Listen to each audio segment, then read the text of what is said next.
La verdad que estamos muy contentos de poder participar y ofrecer estas charlas.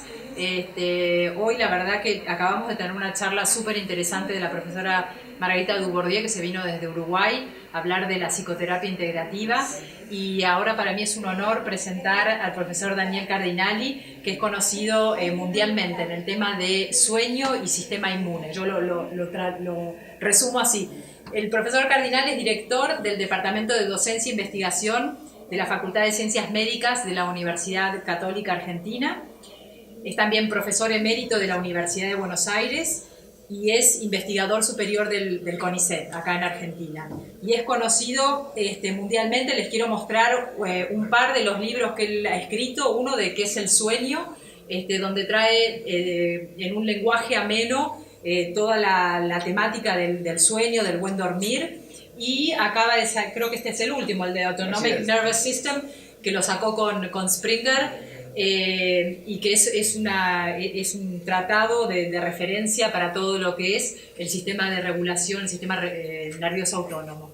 Así que, bueno, profesor, muchísimas gracias y un gusto escuchar su charla. Los que quieren ir haciendo preguntas pueden mandarlas por Facebook, y después al final va a haber un momento para las preguntas. Y de la misma manera, si tienen ganas de compartir desde dónde están escuchando, nos pueden comentar ahí en Facebook. Bueno, muchas gracias. Bueno, buenas tardes. Es un gusto estar acá. Le agradezco mucho a Laura esta oportunidad tan interesante de interacción.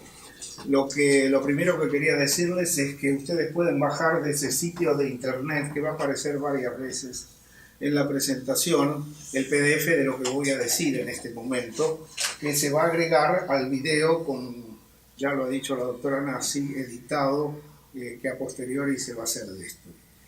Mi objetivo es desarrollar la temática del sueño y de la melatonina de la siguiente manera. Quisiera primero tratar el tema del sueño en el paciente canceroso, que es el sueño y la respuesta inmune, y terminar con algunas consideraciones sobre lo que a mi criterio es un área extraordinariamente interesante de aplicación en oncología, que es el uso de la melatonina.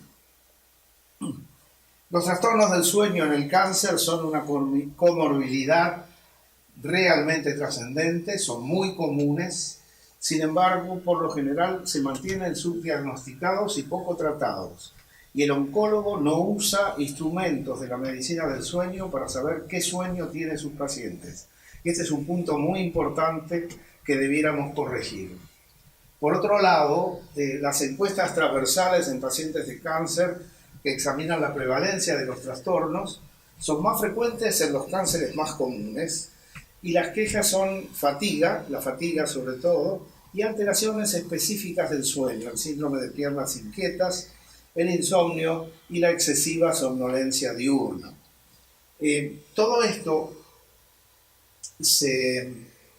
a todo esto se le agrega que existe una cuestión bidireccional, ¿no es cierto? El sueño agrava el cáncer y el cáncer agrava el sueño. El cáncer en sí mismo, invasión del tumor, dolor, la quimioterapia, son factores fundamentales que contribuyen a los trastornos del sueño. Y los estudios indican que hay pocos relevamientos importantes de qué manera la medicación hipnótica que se utiliza está o no está adaptada a los pacientes que estamos tratando. Por ejemplo, en este estudio, en aproximadamente 2.000 pacientes, el 80% ha recibido benzodiazepinas o drogas Z para el tratamiento del insomnio, pero la realidad es que no existen pruebas sobre la seguridad o eficacia de estas drogas en pacientes con cáncer. Así que acá estamos en una realidad que yo quisiera enfocar primero desde el punto de vista de qué es el sueño. El sueño es un proceso heterogéneo, es un proceso activo y es un proceso rítmico.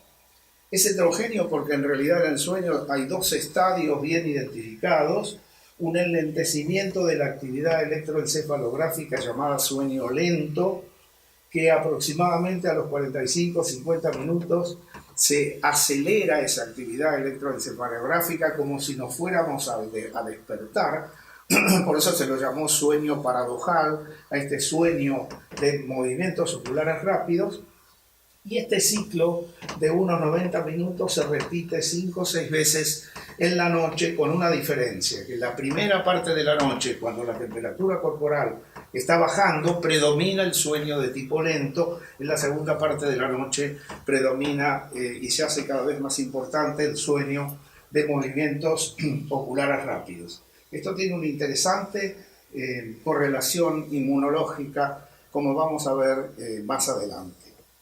El sueño es un proceso activo y esto es muy importante, y las pruebas de tomografía de emisión de positrones indican claramente que en vigilia tenemos una activación cerebral marcada por las zonas rojas, tanto de la corteza cerebral, estamos despiertos, como de las áreas subcorticales. En el sueño lento tenemos un enlentecimiento metabólico y además electroencefalográfico de ondas lentas, que coincide con una caída muy importante del metabolismo cerebral. Es como prácticamente un 25% de caída del metabolismo cerebral, pero se están dando en el cerebro procesos extraordinariamente importantes, como por ejemplo el lavado de productos tóxicos, que es típico de este problema del sueño lento. Y el sueño REM es una situación paradójica muy interesante, porque volvemos a tener una estimulación subcortical, seguimos estando dormidos, como puede verse en la caída del consumo de oxígeno en la corteza cerebral, pero el sistema límbico está recibiendo información muy intensa del medio interno. Por eso en el sueño de movimientos oculares rápidos podríamos casi identificar como la contraparte del inconsciente o del preconsciente freudiano. El sueño es un proceso rítmico y es el resultado de dos situaciones completamente diferentes. Por un lado, la que resulta de la acumulación de la deuda de sueño, es como un reloj de arena, diríamos. Y por otro lado, una propensión a poder dormir o no, que tiene que ver con el sistema circadiano. Y aquí está marcado el proceso de 90 minutos que antes mostraba del sueño lento y del sueño REM.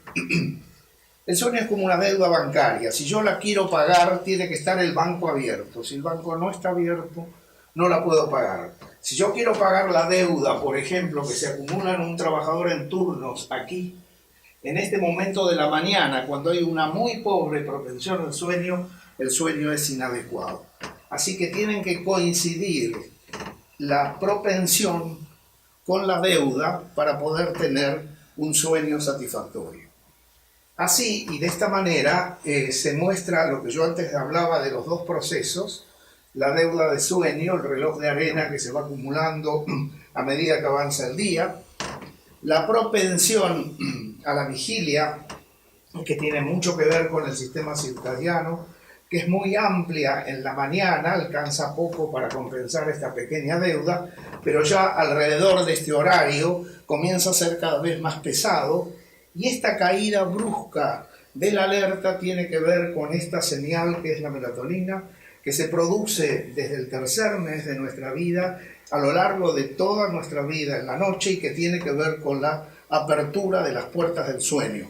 Y esto no es poético, es realmente así. Si yo me acuesto a dormir a las 6 de la tarde, tengo una siesta de 1 hora y me despierto. Pero si me acuesto a dormir a las 8, 9, 10 de la noche, ya puedo conciliar un sueño de varias horas. Es decir, se abren efectivamente las puertas del sueño.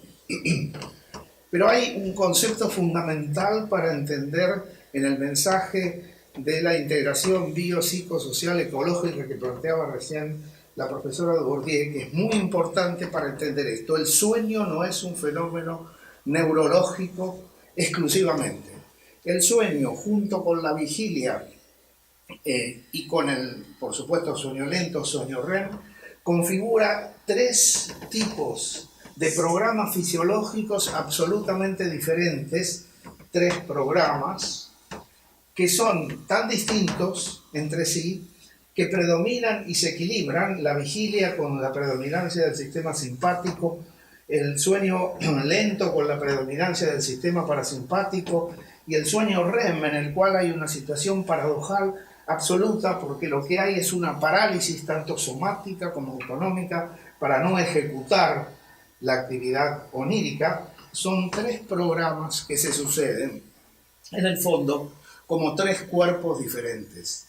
Y en una sociedad que perturba el sueño lento, que lo hace cada vez menos importante porque se avanza sobre el sueño, o porque esa persona tiene una condición psicológica que está afectando el sueño lento, o el problema en oncología por su situación particular que está afectando el sueño lento, aparecen las manifestaciones inadecuadas de la hiperactividad simpática con inflamación, aterotrombosis, hipertensión arterial, síndrome metabólico, la diabetes de tipo 2 y la diabetes de tipo 3, que es la coexistencia que hoy se ve cada vez más de obesidad con la enfermedad neurodegenerativa. Y justamente lo que hay es una caída muy marcada de procesos que tienen que ver con el sueño lento, como la inmunidad adquirida, no cae la presión arterial, se baña mal el cerebro, y esto es muy importante para vincular la alteración del sueño con el proceso neurodegenerativo. Es lo que allí se llama flujo linfático, del cual no voy a desarrollar en este momento en detalle. Sí quiero hablar del sueño y de la respuesta inmune. Y claramente lo que conocemos de la respuesta inmune, con su inmunidad de tipo innato, con su inmunidad adquirida humoral y celular, con la fenomenal cantidad de señales que se dan, no son lo mismo en la vigilia y en el sueño. En la vigilia predomina la inmunidad de tipo innata, en el sueño predomina la inmunidad de tipo adquirido. Y entonces uno puede hablar con legitimidad de la neuroinmunología del sueño. Y esto es extremadamente importante porque en inmunología y en oncología uno tiende a hablar de la medicina de la vigilia, no de la medicina del sueño. Y si uno quiere hacer un enfoque completo, global, adecuado de su paciente, tiene que tener en cuenta la calidad del sueño. De ahí la importancia que quiero remarcar. En el día, las células inmunes diferenciadas con funciones efectoras tienen su máximo, por ejemplo, las natural killer citotóxicas, las T citolíticas. Esto permite un combate eficaz y rápido de antígenos. En la noche son las células T de memoria que tienen sus máximos y se inicia la evolución de la respuesta inmune adaptativa. Y entonces, claramente, podemos diferenciar los momentos en los cuales está el proceso proinflamatorio máximo en la primera parte de la noche, el sueño lento, y esto facilita la extravasación de las células T que se distribuyen a los sitios donde van a encontrar a los posibles antígenos, que son los ganglios linfáticos. Durante el sueño aumentan citoquinas que promueven la interacción, por ejemplo, entre las células presentadoras de antígenos dendríticas y las T-helper, por ejemplo, la interleuquina 12. Aumenta las citoquinas de tipo TH1, disminuyen las citoquinas de tipo TH2 en esta primera parte del sueño, y acá aparece algo que es extremadamente trascendente. El resultado de una vacunación va a depender de la calidad del sueño de la noche siguiente.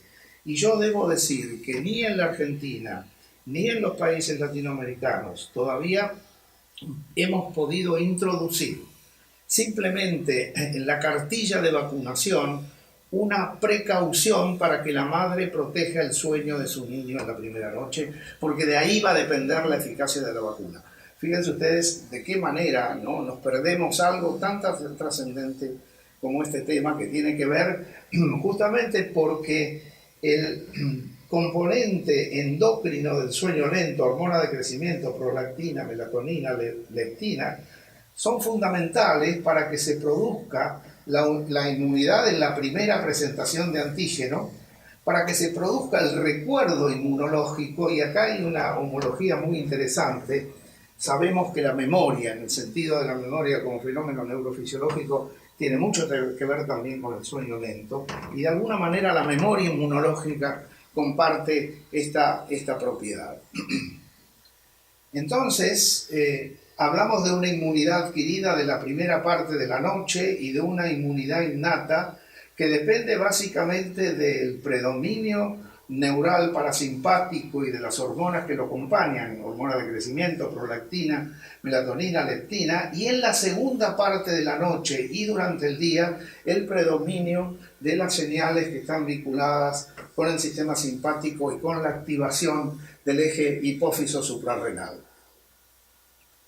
La melatonina en concentraciones fisiológicas, la hormona de crecimiento, la leptina, son sinérgicas y apoyan la producción de citoquinas proinflamatorias esencialmente y de citoquinas TH1. Por el contrario, el cortisol y la catecolamina suprimen este efecto. Y entonces, en el sueño lento lo que hay es una trasvasación de las células naive a los ganglios linfáticos, que es el sitio donde se va a encontrar con el antígeno, y por el contrario, en la vigilia, dado por la predominancia simpática y del eje córtico suprarrenal, el fenómeno se da en el sentido opuesto.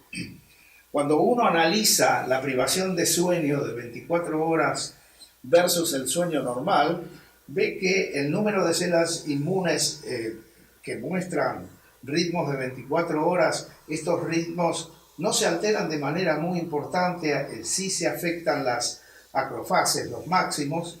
La privación de sueño aumenta los recuentos de células en sangre, lo que se compensa al día siguiente con el sueño normal, y otras subpoblaciones, por ejemplo monocitos y células dendríticas, disminuyen en la privación de sueño.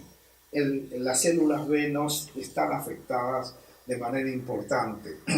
Cuando lo que ahora computamos son las citoquinas en la privación de sueño versus el sueño normal, acá es muy claro que el sueño mejora la producción de interleuquina 12 por las células dendríticas. Esta es una citoquina clave para la inducción de respuestas inmunes adaptativas de tipo TH1, favorece la producción de citoquinas proinflamatorias y se reduce la producción de citoquinas antiinflamatorias por los monocitos, y aumenta la interleuquina, también se reduce la interleuquina 7, y durante el sueño temprano el equilibrio TH1-TH2 se desplaza hacia un predominio de tipo TH1.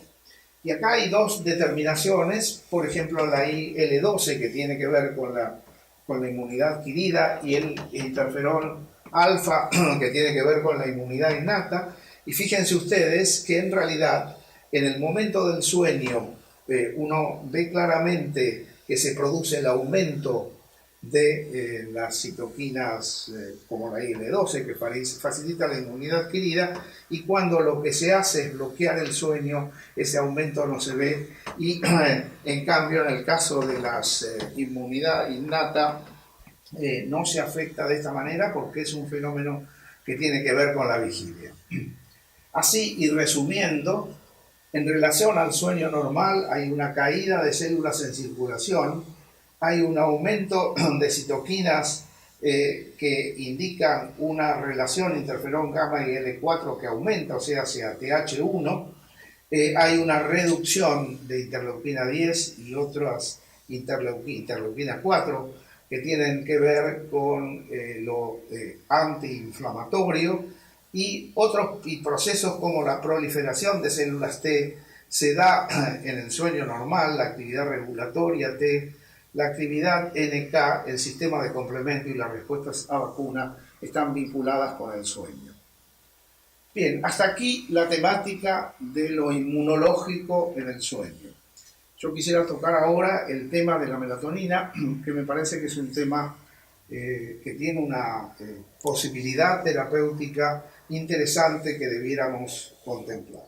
La melatonina se ha generalizado como un cronobiótico que protege el sueño lento.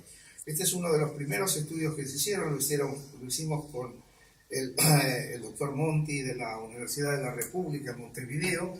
Estos son polisomnogramas de basal, individuos que han recibido melatonina, insomnes, en aquel momento se llamaba insomnio psicofisiológico, hoy ya ha desaparecido esa denominación, insomnio primario, y luego del retiro de la medicación.